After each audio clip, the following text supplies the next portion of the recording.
दरम्यान याविषयी अधिक माहितीसाठी आपले प्रतिनिधी उदय जाधव हे थेट आपल्यासोबत जोडले गेलेले आहेत। उदय, काय सांगाल, आता विसर्जन होण्यामध्ये काही अडचणी आहेत का? सध्याचे काय अपडेट्स आहेत?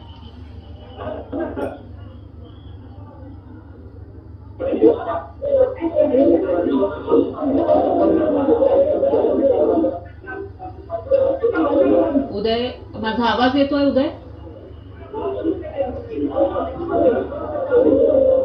उदय यांचा आवाज आपल्यापर्यंत पोहोचू शकत नाहीये। मात्र आपण बघू शकतो प्रचंड गर्दी गिरगाव चौपाटीवर भक्तांची आपल्याला पाहायला मिळते। पारंपरिक पद्धतीनं विधिवत लालबागच्या राजाचं विसर्जन करण्यासाठी हे सर्वजण या ठिकाणी उपस्थित आहेत आणि पुढच्या वर्षी राजा लवकर येणार या अपेक्षेनं सर्वजण या ठिकाणी उपस्थित असल्याचं आपल्याला पाहायला मिळतं। दरम्यान लालबागच्या राजाचं विसर्जन आता होण्याची शक्यता आहे आणि आपले प्रतिनिधी उदय जाधव त्याच ठिकाणी आहेत, त्याच तराफावर। तिकडचे प्रत्येक अपडेट ते आपल्यापर्यंत पोहोचवत आहेत आणि सध्या या तराफा कनेक्ट झालेला आहे आणि त्यानंतर रथ, ज्या रथावरून लालबागच्या राजाला गिरगाव चौपाटीपर्यंत आणलेलं होतं, तो रथ आणि ज्या तराफामध्ये लालबागच्या राजाची मूर्ती त्यानंतर कनेक्ट केली जाणार, त्यानंतर विसर्जन केलं जाणार आहे।